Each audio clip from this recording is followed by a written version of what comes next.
कभी अपनों ने तोड़ा, कभी दोस्तों ने। और जब प्यार पर भरोसा किया, तब सबसे बड़ा धोखा वहीं मिला। ये सिर्फ एक कहानी नहीं है, ये हर उस इंसान की सच्चाई है जो अपनों से टूटा है लेकिन फिर भी जी रहा है। मेरी नई नोवेल जिस दिल ने चाहा उसी ने तोड़ दिया, एक ऐसी कहानी है जो शायद आपकी भी हो सकती है। अगर आपने कभी अपनों से धोखा खाया है तो इस कहानी को पढ़िए, शेयर कीजिए और मुझे बताइए कि क्या आपने भी ये सब झेला है।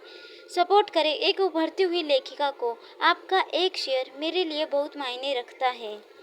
कहानी की शुरुआत में हमें दिखाया जाता है एक लड़की को जो दिखने में किसी अप्सरा से कम नहीं होती।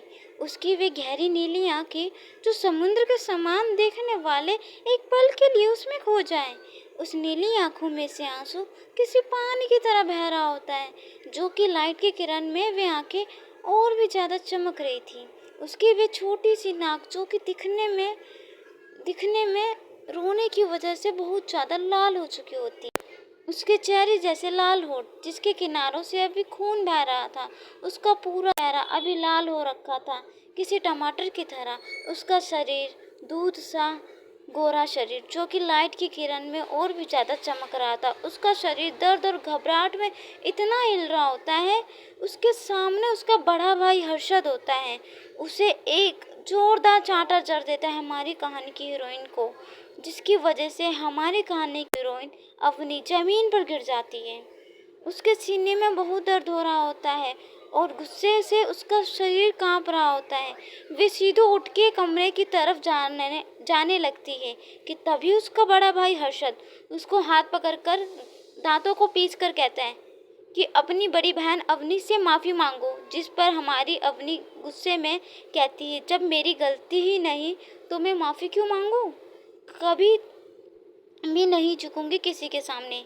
उसका बड़ा भाई गुस्से में अपनी ही बहन को घर से बाहर निकाल देता है और दांत पीसकर कहता है, जब तक तुम अपनी मेघा बहन से माफ़ी नहीं मांगोगी तब तक तुम इस घर में नहीं रह सकते हो और ना ही आ सकती हो।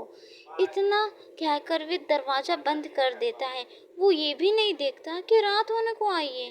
अवनी अपनी आंखों में आंसू लेकर वहाँ से चली जाती है। कुछ दूर निकलने पर कोई उसे पीछे से उसके सिर पर मारता है, जिसकी वजह से अवनी बेहोश हो जाती है। फिर उसकी आंखें धीरे धीरे खुलती है। वे अपने आसपास देखती है। वहाँ पर बहुत अंधेरा होता है, जिसकी वजह से वो साफ साफ नहीं देख पा रही होती है। वे घबराकर अपने हाथ और पैरों को हिलाने लगती है, जिसके कारण उसका हाथ और पैर से खून आने लगता है। उसकी एक दर्द भरी चीख पूरे कमरे में गूंजने लगती है। तभी एक जोरदार आवाज के साथ गेट खुलता है। खट। आगे जानने के लिए देखते रहिए। जिस दिल ने चाहा उसी ने तोड़ दिया, पार्ट 2 इस नोवेल का है। तो चलिए कहानी में शुरुआत करते हैं, आगे बढ़ते हैं। जिसमें से एक लड़का और एक लड़की और उसके पीछे 5-6 बॉडीगार्ड आते हैं। उस लड़के और उस लड़की को देखने के बाद अवनी की आंखें मानो बाहर होने को आई हो। वो इतनी हैरान हो गई थी कि मानो उसे अपनी आंखों पे विश्वास ही नहीं हो रहा है। उसे इस कमरे में बंद करने वाला कोई और नहीं, उसकी अपनी ही बहन और बेस्ट फ्रेंड होते हैं। मेघा और राघव दोनों ही एटीट्यूड के साथ अवनी के सामने खड़े हो जाते हैं और दोनों ही जानवरों की तरह हंसने लगते हैं। हाँ हाँ हाँ हाँ। फिर मेघा दांत को पीस कर कहती है, ओह मेरी छोटी बहन, तुम दिखने में कितनी मासूम और बेवकूफ़ हो कि तुम्हें अभी तक पता ही नहीं चला कि कौन तुम्हारा अपना है और कौन तुम्हारा पराया। तुम्हें तो ये भी नहीं पता होगा कि तुम्हारे दादा दादी कितना ज़्यादा तुम्हें मानते थे। वे तुम्हें बार बार समझाते थे कि किसी पर ज़्यादा विश्वास मत करना, अपने दिल की सुनना। मैं और राघव तुम्हारे दादा दादी को इतना ज़्यादा तुम्हारे खिलाफ भड़काते थे और तुम बस हमारे जाल में फंसती गई। और तुम्हारा परिवार मेरी हर ख्वाहिश इच्छा को पूरा करता है। और तुम्हारा क्या, तुम्हारे मम्मी पापा भाई बहन सब मुझसे प्यार करते हैं, तुम्हें तो कोई देखना भी पसंद नहीं करता। ये सुनकर अवनी गुस्से में बोलती है, तुम झूठ बोल रही हो। ये सुनकर मेघा और राघव बहुत जोर से हंसने लगते हैं। फिर मेघा कहती है कि अगर मैं झूठ बोल रही हूँ तो तुम ही बता दो। जब तुम हर बार सच बोलती थी और मैं गलत बोलती थी, गलती होती थी मुझसे, तो तुम हम दोनों में से सभी लोग मुझ पर विश्वास करते थे। तुम सही होके भी गलत हो और मैं गलत होके भी सही हूँ। तुम्हें याद है, एक बार तो ऐसा हुआ था कि किसी को भी तुम्हारा बर्थडे भी याद नहीं था, और वहीं मेरे बर्थडे के 1 महीने पहले से ही प्लान बनाया जा रहा था। अवनी बोलती है, अरे जब सब कुछ तुम्हारा हो गया, यहाँ तक कि मेरा परिवार जो मुझसे बहुत प्यार करता था, तो तुम अब मुझसे क्या चाहती हो? ये सुनकर मेघा दांत पीसकर कहती है, मुझे तुम्हारी इन नीली आंखों और इन तुम्हारी खूबसूरती से परेशानी है। तुम जहाँ पे भी जाती हो ना, सब तुम्हें ही देखते हैं, सबका सेंट्रल ऑफ अट्रैक्शन तो तुम ही बन जाती हो, और मेरा तो जैसे मैं होके भी वहाँ किसी को नहीं दिखती।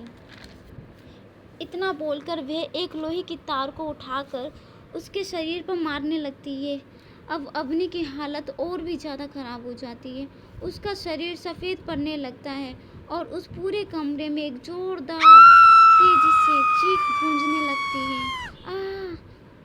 उस आवाज़ में एक ऐसा दर्द जिसे देखकर भी किसी का भी रूह कांप जाए, परंतु वहाँ किसी को कोई भी दया नहीं आई, ना ही किसी को कोई फर्क पड़ा। तभी राघव बोलता है, मेघा तुम्हारा हो गया हो तो क्या मैं भी अपना बदला ले लूं? ये सुनकर मेघा हंसते हुए बोलती है, हाँ क्यों नहीं। अवनी अपनी आंखों को बड़ा करके राघव से पूछती है, हे राघव तुम भी? पर क्यों? राघव ये सुनकर दांत पीसकर जोर से चीखते हुए बोलता है, हाँ मैं भी, और इसका कारण भी तुम ही हो। ये सुनकर अवनी बोलती है, पर मैं कैसे? राघव बोलता है, मेघा को पसंद करता हूँ और मेघा तुमसे नफरत करती है, तो मेरा भी अपने प्यार के खातिर फ़र्ज बनता है कि मैं भी तुमसे नफरत करूँ। अवनी कहती है, और मेरे दोस्त होने के नाते तुम्हारा कोई फ़र्ज नहीं बनता। तभी राघव अवनी को सिर को पकड़ के पानी में डुबोता है जब तक कि उसकी सांसें फूलने ना लगे, फिर एकदम से बाहर निकालता। ये जब तक करता जब तक कि उसकी हालत पूरी तरीके से ख़राब नहीं हो जाती।